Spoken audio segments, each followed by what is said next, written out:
Parse double method में ये string पहुंचा देंगे, ठीक। और स्ट्रिंग डालने के बाद उस पर्टिकुलर डेटा को यहाँ पे डबल टाइप के वेरिएबल में होल्ड कर लेंगे, तो डबल D1, ठीक। अगर ये इज एम्प्टी के अंदर डालेंगे तो फिर दिक्कत हो जाएगी, हटाइए।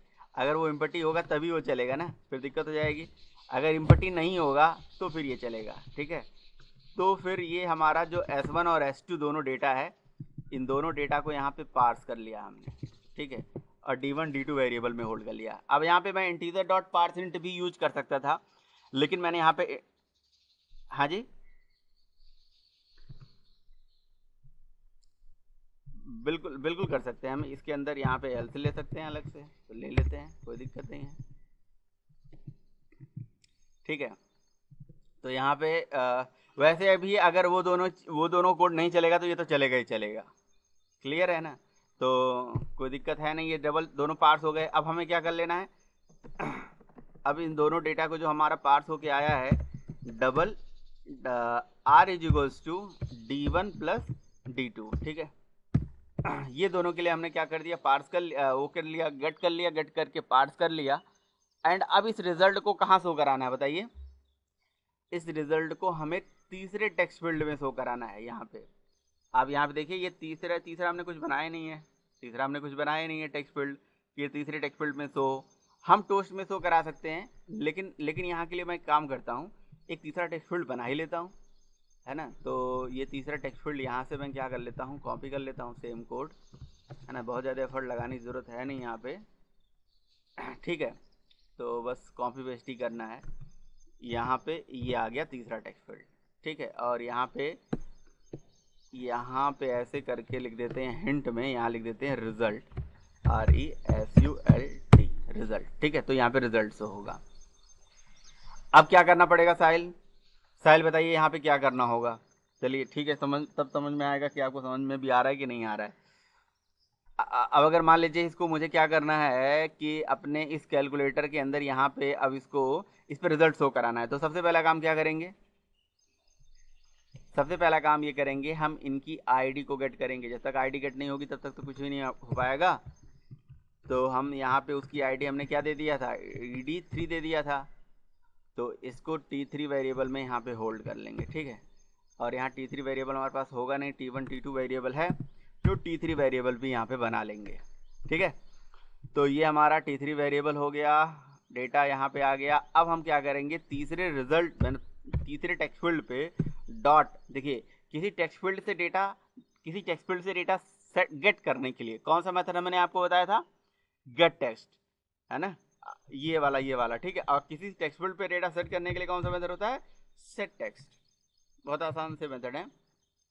अच्छा, ये स्ट्रिंग टाइप का वैल्यू नहीं लेता है, कैर सीक्वेंस टाइप की वैल्यू लेता है। कैर सीक्वेंस क्या है, कहीं ना कहीं वो स्ट्रिंग से बनाई गई कोई इनहेरिटेड चाइल्ड क्लास वगैरह होगी, ठीक है। तो सेट टेक्स्ट मेथड यहाँ पे यूज करने के बाद अगर मैं यहाँ पे R केवल देता हूँ, तो R यानी डबल टाइप का वैल्यू है, तो डबल को लेगा नहीं।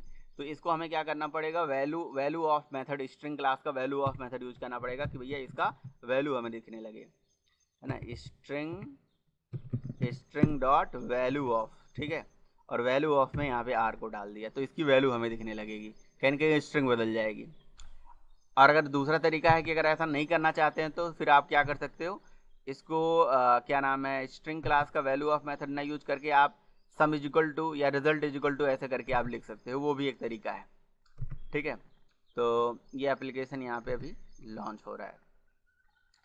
तो इस तरह से, जिस तरह से मैंने, हाँ जी बताइए।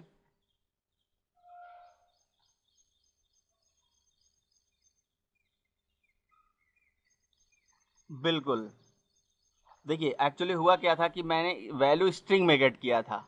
अब स्ट्रिंग में तो ऑपरेशन हो नहीं सकता, है ना, क्योंकि अर्थमेटिक ऑपरेशन, स्ट्रिंग एक रेफरेंस टाइप का डेटा टाइप है। तो हमें उसको ऑपरेशन करने के लिए हमने उसको न्यूमेरिक में कन्वर्ट कर लिया, डबल में कन्वर्ट कर लिया, एंड फिर उस डबल को स्ट्रिंग में कर दिया, ठीक है। अब जैसे मैं यहाँ पे फर्स्ट नंबर एंटर करूँगा, सेकंड नहीं एंटर करूँगा, तो यहाँ पे आ गया इंटर सेकंड नंबर, क्लियर है। ये मैंने सेकंड नंबर भी एंटर कर दिया, और जैसे मैंने ऐड पे क्लिक किया, यहाँ पे देख लीजिए ऐड आ गया, है ना। अब ये डबल में है तो आप यहाँ पे फ्लोटिंग वैल्यूज भी यूज कर सकते हो। अगर ये मैंने इंटीजर डॉट पार्सेंट यूज किया होता तो वहाँ पे डबल वैल्यूज यहाँ नहीं आती। तो रिजल्ट इस तरह से दिख रहा है, तो ये जो हमारे श्याम जी हैं, इन्होंने पूरा कैलकुलेटर ही बनाया हुआ है, ऐसे करके पूरा कैलसी डिजाइन किया हुआ है। समझ में आ रहा है? तो श्याम जरा इनको आप हेल्प करिएगा, बताइएगा थोड़ा। वैसे क्या क्या किया है आपने, क्या किया है जरा कैलकुलेटर आप, चलो इस सेशन के बाद आपका देख लेंगे, आपको स्क्रीन शेयर करके देख लेंगे कैलकुलेटर कैसे कैसे आपने क्या क्या बनाया हुआ है। ठीक है, मतलब पूरा कैलसी जो आपके फ़ोन में कैलसी होता है ना, कैलकुलेटर, आप उसको कोशिश कर सकते हो बनाने के लिए। कुछ नहीं, आपको बटन्स बनाने हैं, हर बटन पे इवेंट लगाना है, इवेंट लगाने के बाद ऐसे ही आपको लॉजिक लिखना है। ठीक है, तो अच्छा, अगर मैंने यहाँ 2 नंबर के सम के लिए यहाँ पे ऐड बना लिया, तो बाकी सब्ट्रैक्ट डिवाइड मल्टीप्लाई, सब्ट्रैक्ट पे तो मैंने कोड लिखा नहीं है, तो सब्ट्रैक्ट पे कोड लिख लोगे या मैं लिख के दिखाऊं यहाँ पे आपको? हो जाएगा। तो फिर उसके लिए क्या करना होगा, इसके लिए देखिए, अगर एनोनिमस सेक्शन आप यूज कर रहे हो, तो एनोनिमस सेक्शन के लिए जैसे यहाँ पे b1 dot set on click listener लिखा हुआ है, बस यहाँ से कुछ भी नहीं करना, ये सारा चीज़ यहाँ से कॉपी कर लेना है और इसमें ये पेस्ट कर देना है। ये तो हो ही जाएगा। ये आपका टास्क नहीं है, टास्क आपका है कि आपको कैलकुलेटर बनाना है, ओरिजिनल कैलकुलेटर, इस तरह का आपका कैलकुलेटर बनाना है। ठीक है, एटलीस्ट आप जब आप इस वीकेंड अपने घर जाएं तो आप बताएं कि देखिए पापा, हमने जो है, देखिए पापा, हमने मोबाइल एप्लीकेशन का कैलकुलेटर यूज़ नहीं किया, हमारा खुद का कैलकुलेटर है, ये इसे आप यूज़ करिए मेरे फ़ोन में जो पड़ा हुआ है। ठीक है, तो मैंने यहाँ पे देखिए इसे सेट कर दिया, वैल्यू सब कुछ वही होगी, सब कुछ सारा लॉजिक वही होगा, है ना? बस पता है क्या हो जाएगा, बस एक चेंज होगा। क्या चेंज होगा? जहाँ पे ऐड, यहाँ पे ऐड था वहाँ पे माइनस हो जाएगा, प्लस की जगह पे माइनस हो जाएगा, और कुछ भी नहीं है, नथिंग, सब कुछ वही है। सारा चीज़ तो हमारा वही है, सारा टारगेट तो वही है। तो मेरा वाइज़र जो है ये बार बार बंद हो जाता है, दिक्कत कर रहा है।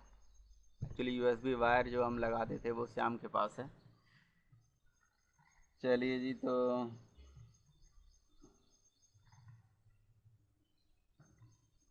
ये देखिए, ये अभी, अच्छा, ये अभी पुराना एप्लीकेशन है, दूसरा एप्लीकेशन तो लॉन्च हो जाता है। तो ये सिंपल, तो हमें इवेंट हैंडलिंग का कंसेप्ट समझ में आ गया कि बटन पे लिसनर एनोनिमस तरीके से कैसे चलाएंगे हम, इनर लिसनर कैसे बनाएंगे। ठीक है, ये सारा चीज़ हमें समझ में आ गया है। अब यहाँ पे ज़रा इसे माइनस भी करके देख लेते हैं कि ये माइनस हो रहा है कि नहीं हो रहा है। बिल्कुल हो रहा है माइनस, परफेक्ट चल रहा है ना? ठीक है, तो चलिए आगे सेशन को थोड़ा सा बढ़ाते हैं आगे। और 2 नंबर के सम के प्रोग्राम से हम, मतलब चीज़ें हमने बहुत कुछ सीख लिया। मैंने ऑन क्लिक लिसनर आपको बताया था, ऑन लॉन्ग क्लिक लिसनर भी यहाँ पे मैंने इम्प्लीमेंट कर लिया था, तो उसे भी जहाँ पे आपको ज़रूरत है उसको आप ज़रूर इम्प्लीमेंट कर लीजिएगा। ठीक है, देन आप यहाँ पे बेसिक बहुत सारे व्यूज़ हैं, आप बेसिक व्यूज़ के ऊपर आप काम करना स्टार्ट कर लीजिए। जैसे यहाँ पे एक काम कर लेते हैं, इस सबको हटा लेते हैं, इस सबको हटा लेते हैं। ठीक है, अब आपके पास बेसिक व्यूज़ में क्या क्या चीज़ें हैं, जैसे एक आपके पास बटन है। ठीक है, बेसिक व्यूज़ की अगर हम बात करें तो बटन हो गया, यहाँ पे देख लीजिए, किसी एग्जाम्पल के अंदर ही जाके मैं आपको दिखा देता हूँ। यहाँ पे आ जाइए। ठीक है, यहाँ पे आप नहीं, लेआउट के अंदर, कैलकुलेटर के अंदर ही चले जाते हैं। यहाँ से आप डिज़ाइन में जाइए, और डिज़ाइन में आप कुछ व्यूज़ हैं जिनके बारे में देखिए, बहुत सारे व्यूज़ हैं। एक हो गया बटन, हो गया विजिट्स पे क्लिक करते हैं, इमेज व्यू है, वेब व्यू है। ठीक है, बहुत सारे व्यूज़ हैं यहाँ पे। ठीक है, रेडियो वगैरह दिख रहा है आपको, रेडियो चेक बॉक्स, इसको थोड़ा बड़ा कर लेते हैं यहाँ पे। बटन्स, देखिए बटन्स में कितने टाइप के बटन्स है, एक सिंपल बटन है, चेक बॉक्स बटन है, रेडियो ग्रुप है, टोगल बटन है। ठीक है, तो इन सारे बेसिक व्यूज़ के बारे में हमें पढ़ना है, सीखना है। चलिए एक चीज़ आपको यहाँ पे आप आज सिखाते हैं, एक बहुत इंपॉर्टेंट चीज़ सिखाते हैं, और उसके भी यहाँ पे एक टास्क आपको देंगे कि जैसे मान लीजिए कि मेरे पास एक एक्टिविटी है, एक स्क्रीन है। ठीक है, एक स्क्रीन ये ऐड वाला है। ठीक है, और एक दूसरा स्क्रीन मैं बना लेता हूँ। ठीक है, से मैंने यहाँ पे एक दूसरा स्क्रीन बना लिया, ABCD नाम से, कुछ भी नाम से। अच्छा, हर मोबाइल एप्लीकेशन में सबसे पहले स्क्रीन कौन सी होती है? स्प्लैश वाली होती है ना? तो स्प्लैश स्क्रीन मान लीजिए मैंने बना लिया, से मैंने यहाँ पे स्प्लैश स्क्रीन बना लिया। एक्टिविटी में जाके राइट क्लिक करके एक नई एक्टिविटी बना लेता हूँ, न्यू करके यहाँ से एक एक्टिविटी बना लेता हूँ, जिसका नाम दे देता हूँ यहाँ से स्प्लैश। ठीक है, एक्टिविटी में गया, यहाँ से एम्पटी एक्टिविटी सेलेक्ट कर लिया, और यहाँ पे नाम दे दिया मैंने स्प्लैश, SPLASH, ठीक है। स्प्लैश एक्टिविटी लिखने की ज़रूरत है, चलो लिख लेना, नहीं ज़रूरत है तो